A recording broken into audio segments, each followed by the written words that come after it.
So we got these two gorgeous guys in succession. As lovely as I like to have them too as well, because I love this deck for that. The Nine of Pentacles leading into the Ten of Pentacles. Truly your ultimate material happiness, the ultimate material good for you guys. So definitely material abundance coming for you in August, and it feels like, as well, it feels like a reward for your work, or something is a direct cause of your own actions. You know, because before the Nine of Pentacles, we do have the planting and sowing and taking care of the crops. And it feels like that. It feels like the culmination of all of that for you guys.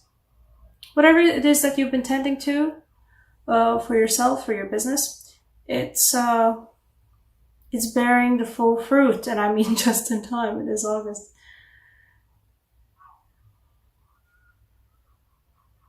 It's the year of the wheel pronunciation for the celebration that I don't know how to pronounce, and so I will refrain from doing that. In the meantime, though, there is a lot of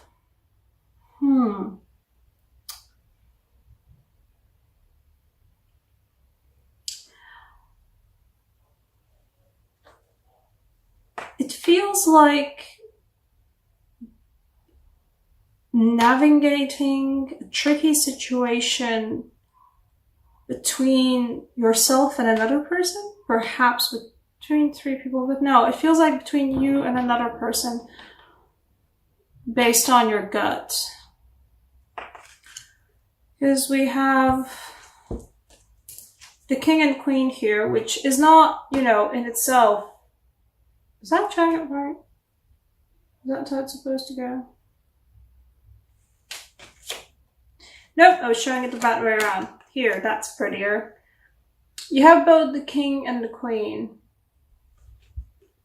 getting the kill, getting the large bad bird, freeing the butterflies.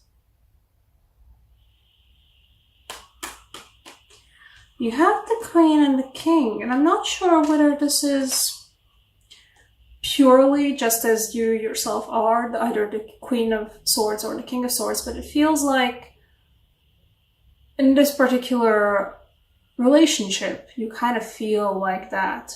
Way more swordy than I think you normally would. And I mean, yeah, sure, you're an air sign, like, yeah, swords fit you, but I've always found Libras to be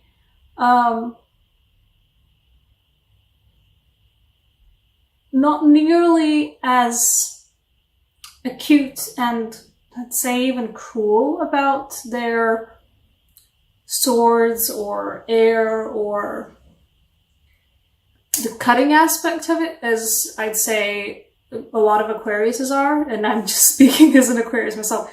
I am dissing my own sign here, so it's chill. Reading myself. But we do have the Queen of Swords, the King of Swords. These guys, the Five of Wands, and the Eight of Swords.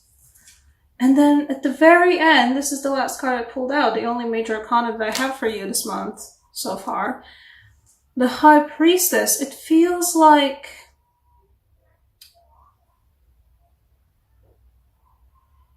you found somebody that brings out the best in you, or not even just the best in you. I think it just brings out something in you intellectually. Like you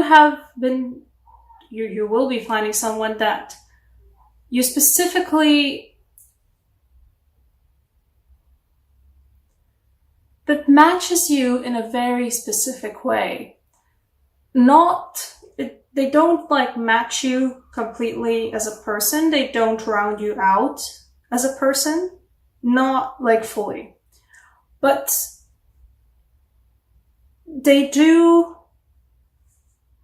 you know, if we would be a jigsaw piece, they match you on one side. So in some aspects of your personality, you have somebody and the opposite of you that matches you just that way. However, I don't know what it is about this relationship that makes you feel quite lost and makes you feel quite trapped. Perhaps even trapped in squabbles that you don't necessarily want to be participating in or don't want to be doing. And I think what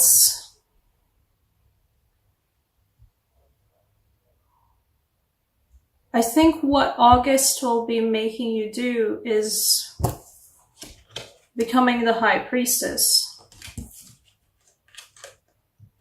Perhaps juggling a bit as well with this. Figuring out what the ins and outs of this relationship. Figuring out why does the person that you are matching with in this way, why do they prompt such a reaction from you in the very specific way that they do prompt a reaction from you?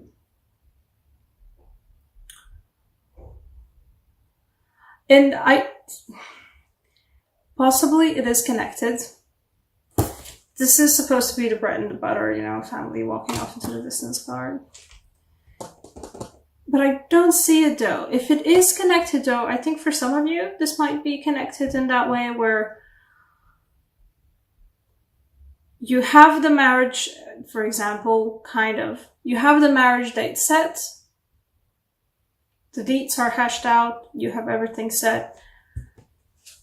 But you're feeling like this. You're feeling unsure. You're feeling out of your blue. What are my words today? Sorry about that, guys. I think I might need a coffee. Or not. Out of your blue. Perhaps some of you needed to hear that. It feels like some of you were thinking, oh, this is my match. This is like, you know, they're the king to my queen, or they're the queen to my king, or they're whatever royalty or whatever your royalty, but like, they're my match, and you're actually gonna be like, yeah, let's go, let's do that match. And now when everything's actually set to happen, I wouldn't say something has changed, but there's a different view on your relationship that you might be having, that the other person might be having. And suddenly there's the 5 of Wands, and suddenly you don't know where you're at anymore. Perhaps you're even feeling slightly trapped by the situation. Perhaps you're feeling trapped by the relationship. For whatever reason, you feel like you can't leave. You can't end it. Whatever, guys, your specific relationship situation is with this, because this is a relationship situation, even if it is a work relationship situation, if this is somebody you've been partnered with, the only way you're going to be able to navigate through this is by using your actual gut, is by actually tuning into your intuition, is by focusing on what's happening here and all around you. But like, don't look with your eyes, look with your gut feeling. Look with your gut feeling. I hope you get what I mean. I'm also a chaotic ass reader. That's just who I am.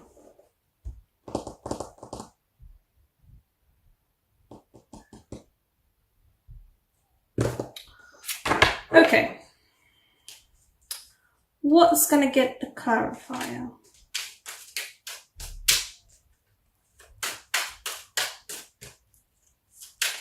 A king and queen.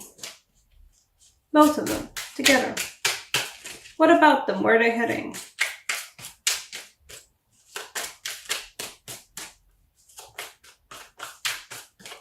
Is there a rhyme or reason to my particular reading style? No! We here reading from our hearts. Reading from the vibes. Oh, hello. Okay.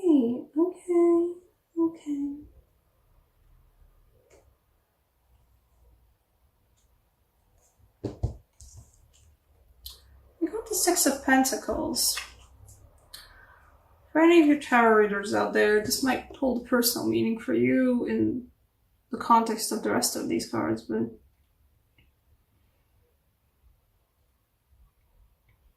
what it feels like to me is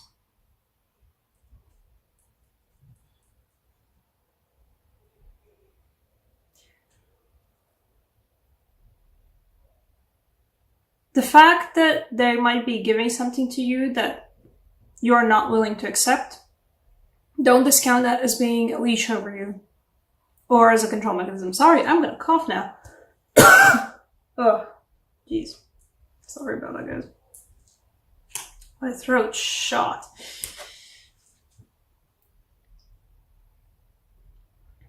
Yeah, the fact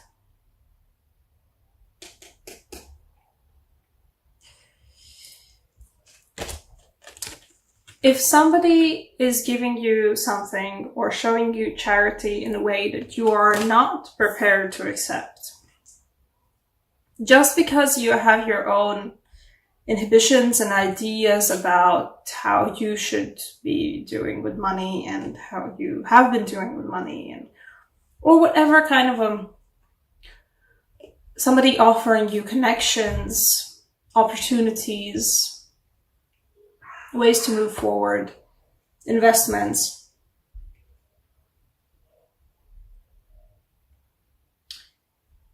I think a lot of you guys have feeling that, and it not even just in the context of this particular relationship, of the situation, but overall, just because somebody is freely offering you something, some money, some opportunities, even the world.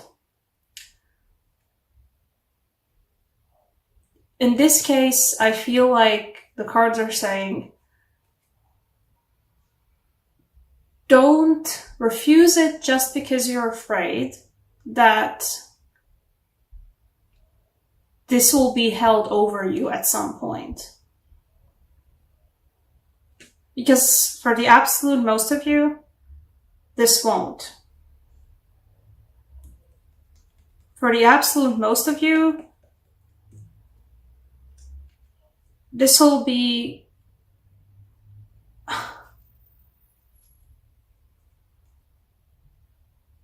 mostly a learning moment, to be honest. I'm not saying, not discounting the fact because like Six of Pentacles is still nice, like yay, Six of Pentacles. No, that's also nice, but I feel like for a lot of you guys, this will be a learning moment in just accepting, letting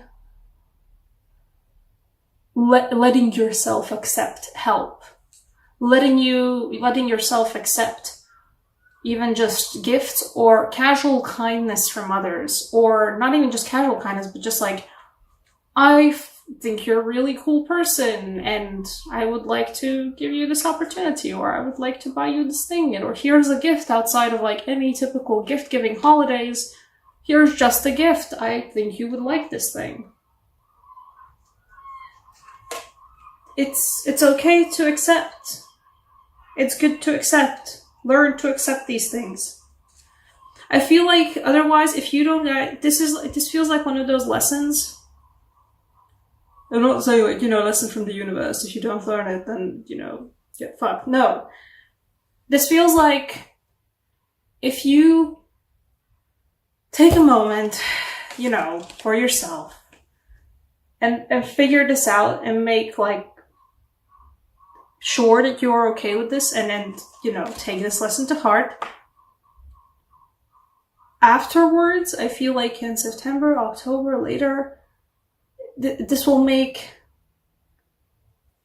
a bigger gift easier to accept. It feels like there's something bigger, a bigger Six of Pentacles happening later after this, where learn to accept just small things now, because afterwards there will be something bigger coming, and boy, it'd be great that you by then have already thought, you know what, it's okay to just accept other people's offers to me, other people's gifts to me. What do I want to take for your oracle card? No, I was thinking about them before, so I'm going to take them now. So, Angelarium, Warful Elimination. Angelarium is probably say it in all the wrong ways. Curses.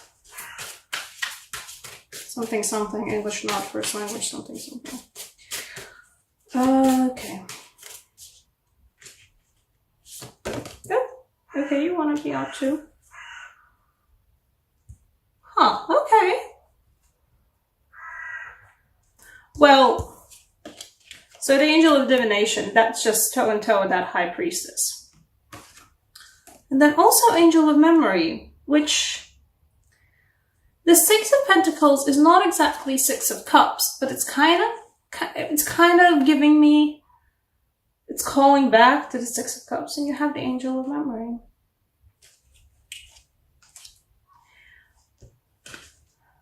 Okay. For a very specific lot of you, or just one very specific person, this is a childhood friend that, for whatever reason, you have either ended up put together in the world again, or you've just been together with consistently.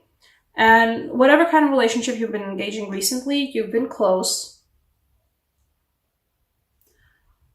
But it feels like for most of you, this childhood friend has, or just childhood acquaintance, or whatever it is. But at some point in their life, they matched you. And now they're back. And now they're also in a position of power. And now they're just offering you a gift, or giving you an opportunity, or just, you know, you're a cool person and from my childhood, and here, have this cool thing. Don't be jaded about it, you know? Don't be jaded about it. You don't need this. Like, you can have this, or who wants, you can have this. It's you can have it all. Just don't be jaded about whatever is offered to you. And, you know, push comes to shove. High Priestess, Angel of Divination it.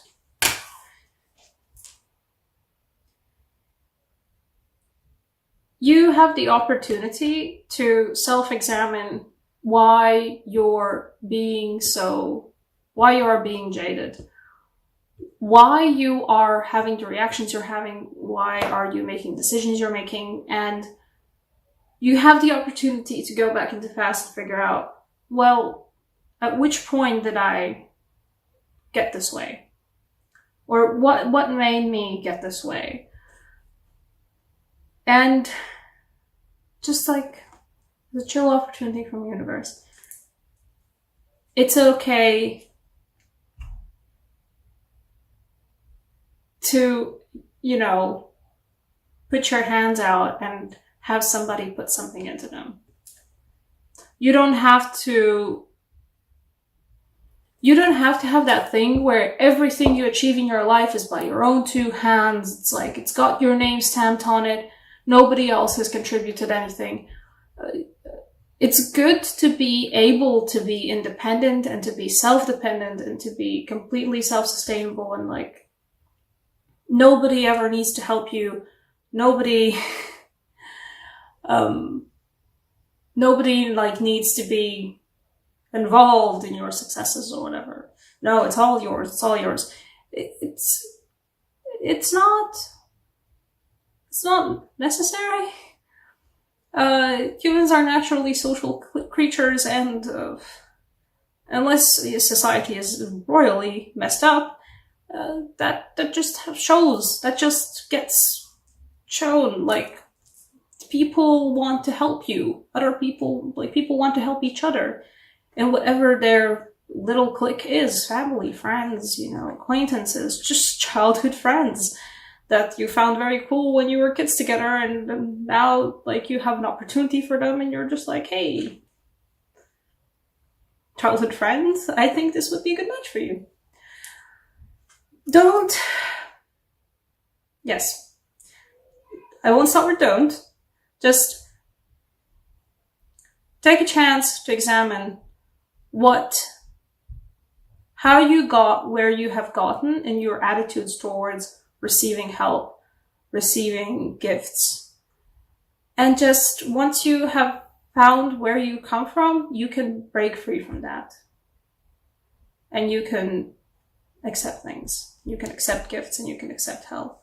And that will only ever benefit you in the long run, being able to accept help when you need it.